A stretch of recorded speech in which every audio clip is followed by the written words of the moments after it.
안녕하세요. 세계공작 수호운영자 엄태호입니다. 자, 물리학 이야기 5번째 시간입니다. 이번 시간에는 이제 물리량의 차원이라고 하는 개념에 대해서 좀 알아보도록 하겠습니다. 여기서 차원이라고 하는 영어로는 dimension 이렇게 얘기하는데요. 우리가 1차원, 2차원, 3차원 하는 거하고는 조금 다른 개념입니다. 어떤 우리가 길이나 또는 질량 그리고 초와 같은 이런 측정하고자 하는 물리량이 있을 때 그거를 이제 차원 해석이라는 과정을 거치면서 이해를 하거든요. 그래서 이 물리량의 차원에 대해서 잠깐 이야기를 좀 해보도록 하겠습니다. 자, 물리량의 차원을 표시하는 방법에 대해서 조금 먼저 이야기를 하겠습니다. 기본적으로 지금 역학에서 사용하는 기본 단위들은 이제 길이의 단위 미터하고요. 그 다음에 시간의 단위 초, 그 다음에 질량의 단위 킬로그램을 사용을 합니다. 그때 이 길이의 단위의 차원이라고 할 때는 보통 L이라고 표현을 하거든요. length 해가지고 L이라고 표현하고요. 그 다음에 시간의 경우에는 time에서 T라고 표현하고요. 그 다음에 질량의 경우에는 mass에서 M이라고 표현합니다. 이것이 그냥 기본적인 단위가 되겠는데요. 한번 예를 한번 들어보도록 하겠습니다. 자, 뒤에서 다시 얘기하겠습니다만은 속도라고 하는 것은 시간분의 거리, 단위 시간당 얼마나 이동했느냐, 요걸 나타내는 겁니다. 그래서 단위를 보면은 미터 퍼 세컨드 이런 식으로 표현되거든요. 초당 몇 미터나 갔느냐 이렇게 표현을 합니다. 그때 이걸 차원으로 표시하고 보면은 리터, 그러니까 미터는 L이 되겠죠. 길이 단위고요. 그 다음에 퍼 세컨드는 시간의 단위 이렇게 표현을 합니다. 그래서 이렇게 L, T의 마이너스 1제곱 이런 식으로 이제 표현을 해줍니다. 자, 가속도라고 하는 거는 시간분의 속도 변화거든요. 자, 속도 변화이기 때문에 시간의 단위가 초고요. 그 다음에 속도 변화니까 결국 속도겠죠. 그래서 얘는 단위가 어떻게 되냐면 미터 퍼 세컨드의 제곱이 나옵니다. 그러면 얘를 차원으로 표시해 주면 어떻게 되냐면요. 길이에다가 그 다음에 시간의 제곱 형태가 되고 얘는 또 이렇게 표현할 수도 있습니다. L, T의 마이너스 2제곱의 차원을 갖는다. 이렇게 얘기를 할 수 있습니다. 조금 이상하긴 하겠죠. 아직까지 처음 접하시는 분들은 좀 이상할 수도 있고요. 왜 이걸 사용하는지는 좀 이따 다시 한번 설명드리겠습니다.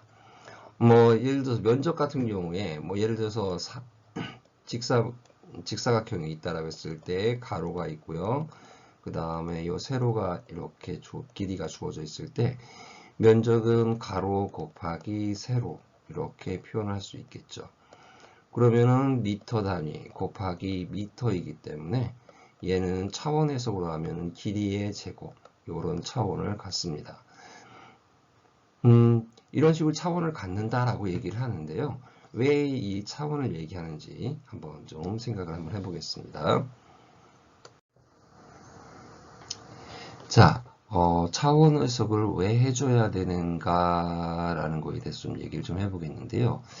어떤 두 물리량 또 세 개일 수도 있고요. 이런 물리량들을 더하거나 뺄 때 그냥 어떤 숫자만 가지고 더하고 빼고 하는 건 아무 의미가 없거든요. 사실은 수학에서 산술에서는 숫자들을 1 더하기 2 하면 3 이런 식으로 나올 수 있는데 이 물리량에서 예를 들어서 1제곱미터다. 1제곱미터하고 그 다음에 2미터 퍼 세컨드 제곱을 한다. 면적하고 속도를 더한다? 이건 아무 의미가 없는 것이거든요. 바로 이 미터 제곱이나 면적의 단위는 면적의 단위로 다 통일이 돼야 되고요. 더할 때도 그렇고 빼둘 때도 마찬가지입니다. 바로 이 단위를 일치시켜 줘야 된다라고 하는 거거든요.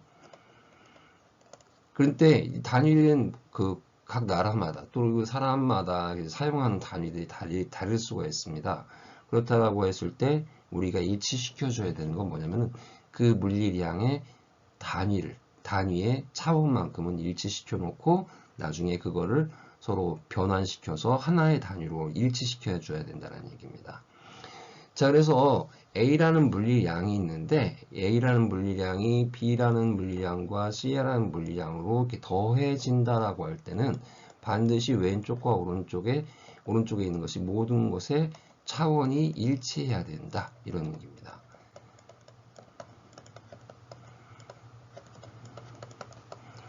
차원이 일치해야지만 얘네들이 더하고 물리량을 더하거나 빼는 것이 의미가 있다라는 뜻이 되는 겁니다.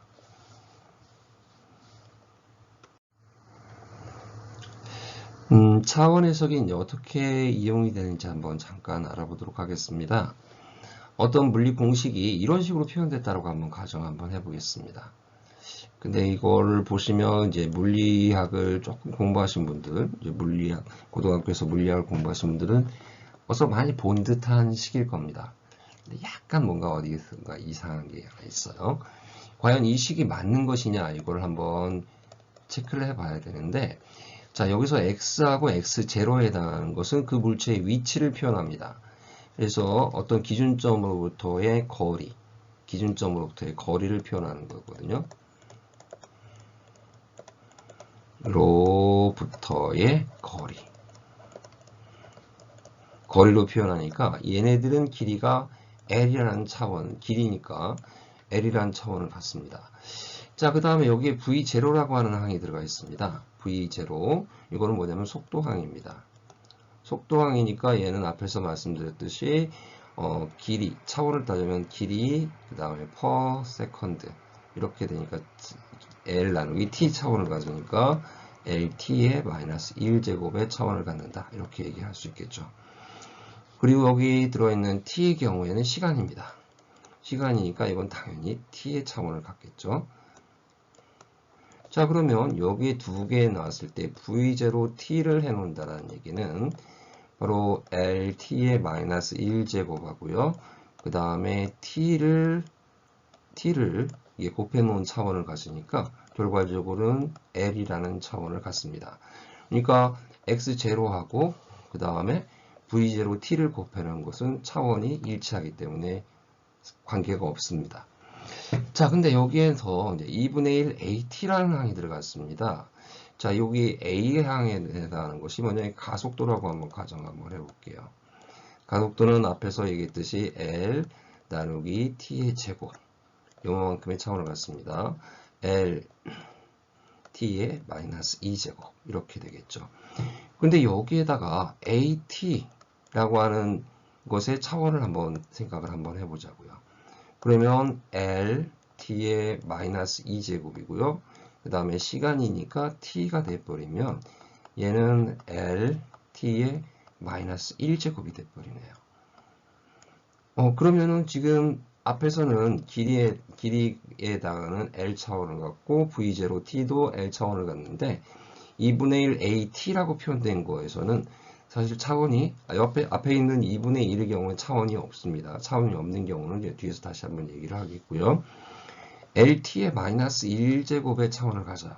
그러면은 이 두 개를 합해 놓는 거, X0나 그 다음에 V0T를 합해 놓는 것은 의미가 있는 것이지만 AT, 가속도에다가 시간을 곱해 놓는 것을 더해 놓는 것은 의미가 없다라는 거죠. 그래서 2분의 1 AT의 차원은 LT의 마이너스 1제곱이기 때문에 만약에 이거 식이 바뀌어야 된다라고 하면은 어떻게 되냐면 L이 되게끔 만들어줘야 되거든요. 그러려고 하면 어떻게 돼야 되냐면 2분의 1 AT의 제곱 형태. 이렇게 해놓으면은 미터 퍼 세컨드의 제곱 곱하기 초의 제곱 이렇게 돼서요. 차원으로 따져보면 결국은 L이라는 차원, 즉 길이의 차원이 나온다는 거거든요. 그래서 이 차원을 해석해 주게 되면은 어떤 잘못된 식이나 이런 것들을 추정해낼 때 아주 유용하게 사용할 수 있는 방법 중에 하나입니다. 자, 차원이 없는 단위 이렇게 표현해 놨는데요. 앞에서 이제 살짝 2분의 1 AT라고 하는 거에서 2분의 1에 해당하는 거, 이 숫자의 경우에는 그냥 단순한 숫자의 경우에는 차원이 없습니다. 그래서 이제 무차원이다 이렇게 얘기를 합니다. 근데 우리가 단위로 사용을 하면서도 차원이 없는 그런 단위들이 있습니다. 가장 대표적인 것이 이제 각도의 단위인 라디안이라는 값인데요. 지금 어떤 원호가 있을 경우에 원호 여기에서부터 여기까지 길이를 s라고 이렇게 표현을 하고요. 그 다음에 이것의 반지름을 r이라고 이렇게 표현했을 때 이 각도, 이 각도 세타 값은 어떻게 정의되어 있는 거냐면요.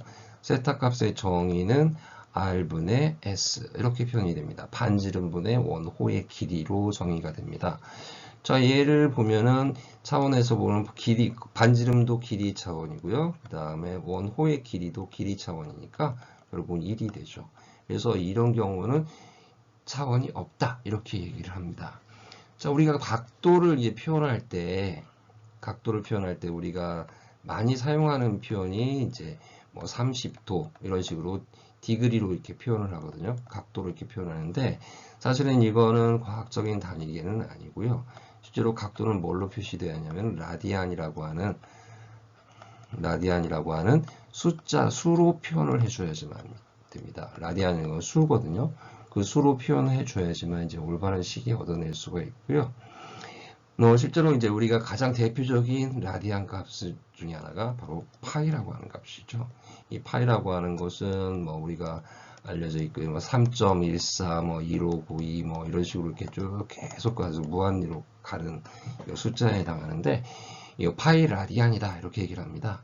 이 파이 라디안에 대해서는 다음에 다시 한번 좀 얘기를 한번 해볼게요. 자, 수학에서 굉장히 중요한 숫자 중에 하나죠. 파이라고 하는 숫자, 이것에 대해서 좀 얘기를 좀 해보겠습니다. 자, 파이라고 하는 것은 이런 원을 기준으로 해서 봤을 때 파이라고 하는 것의 정의가 어떻게 되느냐 이걸 한번 좀 보도록 하겠습니다. 사실 파이는 정의는 요 지름이 있잖아요. 자, 지름을 d라고 이렇게 표현하고요. 그 다음 한 바퀴 삥 돌았을 때 거리 원 둘레의 길이 원주라고 부르는데 이걸 c라고 이렇게 표현해 주면은 파이라는 것의 정의는 뭐냐면은 이 지름분의 그 다음에 원 둘레의 길이 요만큼 원주만큼을 우리가 파이라고 정의를 내려줍니다. 그리고 이 중심점에서부터의 반지름 이걸 r이라고 표현해 준다면 얘는 2r분의 c 이렇게 표현할 수 있겠죠. 그래서 실제로 원주의 길이가 얼마냐? 원 둘레 길이. 우리가 이제 공식처럼 막 외우고 있었던 건데, C는 어떻게 되냐면 2파이 R이다. 이렇게 표현을 하는 거죠. 그래서 원 둘레 길이는 2파이 R이다. 그냥 달달달달 이제 외웠습니다만은, 원래 이거 파이의 정의가 그렇게 되기 때문에 그렇게 되는 겁니다. 그리고 파이라고 하는 숫자는요, 한 바퀴 삥 돌았을 때 각도로 표현될 수 있기 때문에 파이 라디안의 경우에는 360도의 각도를 갖는다. 요거하고 같다라고 죄송합니다. 2파이 라디안이네요. 2파이 라디안이 사실 360도에 해당하는 값을 갖는다. 파이 라디안의 경우에는 사실은 180도 요 값을 갖는다. 이렇게 하고 나중에 이제 각도로 나왔을 때 라디안으로 변환할 때 사용을 하게 됩니다. 자, 뭐 이번 시간에는 물리량의 차원에 대해서 좀 얘기를 해봤습니다. 근데 뭐 이거는 그냥 대략적으로 이런 게 있다라는 거 좀 알아봐 주셨으면 좋겠고요. 뭐 다음 시간부터는 이제 본격적으로 이제 물리 같은 걸 한번 공부를 해보도록 하겠습니다. 진짜 물리학 세계로 한번 들어가 보도록 하고요. 자, 물리학을 공부하신 여러분들 멋있습니다. 그리고 앞으로도 더 멋져질 것입니다. 고맙습니다.